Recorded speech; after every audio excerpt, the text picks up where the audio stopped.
This is Christian Gomez with the New American Magazine, and this week's top headline, of course, is Dayton shooter, a registered Democrat, protested against KKK with a weapon. The article was written by R. Court Kirkwood earlier this week on thenewamerican.com, and today with us on the program as a special guest to talk more about the Dayton shooter, delving deeper into the ideology of the mass murder, we have today our expert on communism, speaker, filmmaker, and author Trevor Loudon. Thank you for joining us today on the program. It's great to be on, Christian. Thanks for having me. So, Trevor Loudon, you are well known for your research on the radical left, the progressive movement, socialism, communism. How does that relate to this mass shooter when the media tells us that white nationalism is what spawned these shootings over the weekend in Dayton, Ohio, and in El Paso, Texas? Well, you could say that convincingly on the El Paso shooting, but you certainly couldn't say it on the Dayton shooting. The young man in question, Conor Betts, is a registered Democrat, a big Trump hater, involved with, has marched with ANTIFA and an anti-Klan rally, armed at the time. That rally actually was organized largely by Democratic Socialists of America. So the man was an admitted Elizabeth Warren supporter. So you hardly would say that he's what your average white supremacist or so-called right winger. He's on the left, but the left has spawned several potentially violent elements of recent times. Obviously, Antifa, which he was associated with, but also the Socialist Rifle Association, the John Brown gun clubs, etc., who are training their members for armed struggle, armed insurrection. So, for those watching out there who may not be familiar with the gun clubs you mentioned, can you tell us a little bit about the Socialist Rifle Association and the John Brown Gun Club? What these organizations are? Well, they've sprung up in the last 3 or 4 years. Usually they're associated with local anarchist groups, sometimes with Democratic Socialists of America, a lot of crossover there. And they've sprung up all over the country, and they take their members away on weekends and they practice marksmanship and assault tactics and this kind of thing.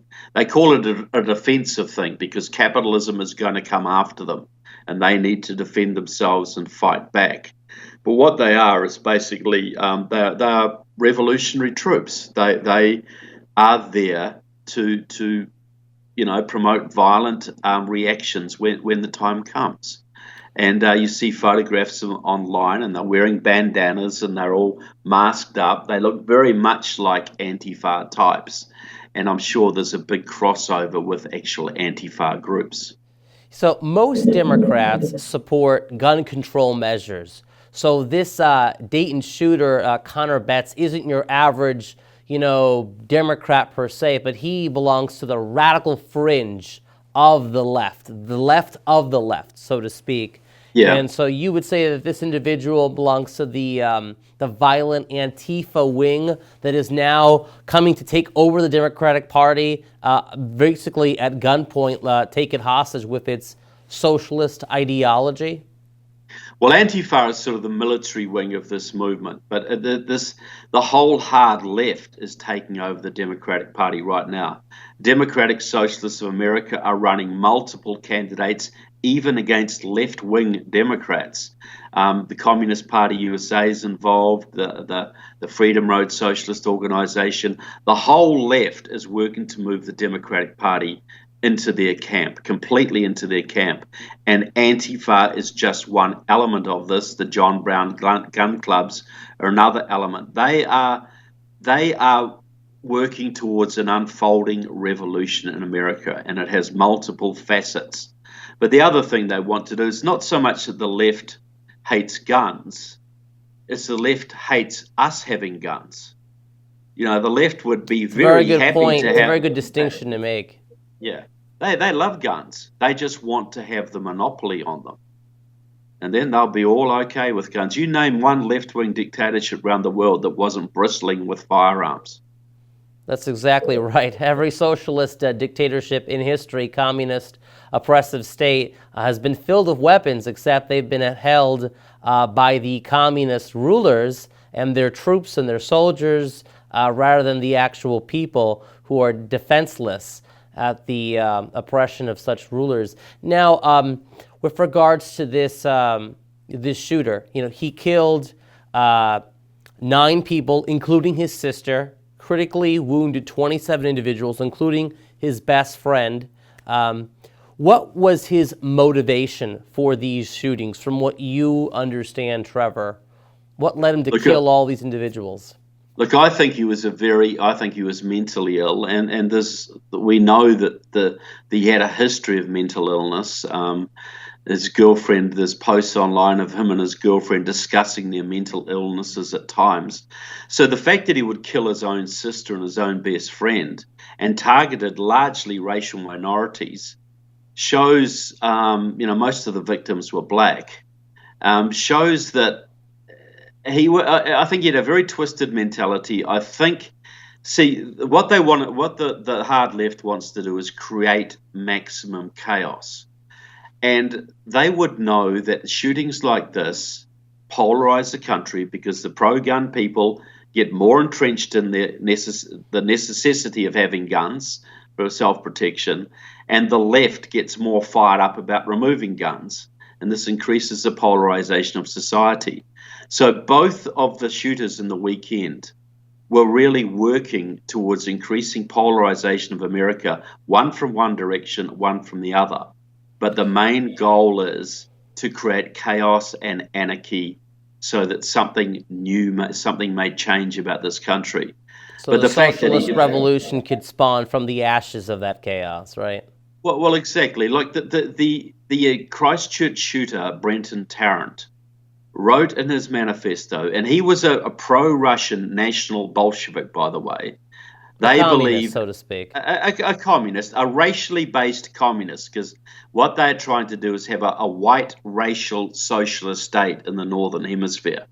But he openly said he used guns because it would increase the gun debate in the United States and hopefully lead towards a civil war. Because the right would want to protect the guns, the so-called left would want to take the guns, and this would create chaos, which would take America out of the picture. Therefore, Russia could do whatever it liked on the world stage. So we have to look a lot deeper here.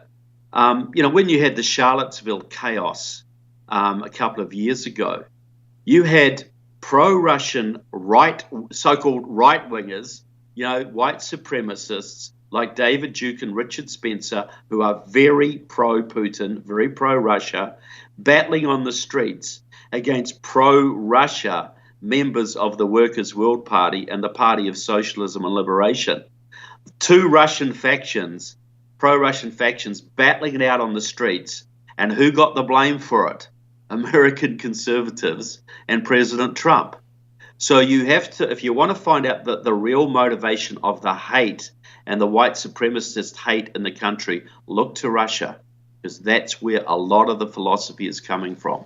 So rather than condemning the NRA, President Trump conservatives, the real condemnation should be directed towards the ideology of socialism, communism, and ultimately where it all comes from, Moscow, Russia, the Kremlin, Vladimir Putin, and the national Bolshevik ideology that's coming out of Russia. Exactly. Let's see, Russia is still promoting the old left, the old communist, socialist left, but it's also working very closely with the nationalist, racist so-called right. And I hate to use that term right because they are effectively leftists, but they're working with both variations of leftism, the racist left and the progressive socialist left. And you see this in Europe. They work with the Golden Dawn. They work with Marie Le Pen's people, but they also work with the French Communist Party, the German communists. So they are causing division by stoking both sides of the conflict. They promote the importation of immigrants into Europe, and then they work with the anti-immigrant people to fight against that. So, and this is the same in America. You had a left-wing guy doing a massacre. You had a so-called right-wing guy doing a massacre, but both served the same end. Thank you, Trevor, for joining us today on the program. It's all the time we have for this segment. We hope to have you back on again to give us more insights onto the radical left and also the presidential election as that continues to go on with the candidates moving further hard left. And for those of you watching, be sure to like this video, subscribe to us on the New Americans YouTube channel, and follow us on Facebook and Twitter.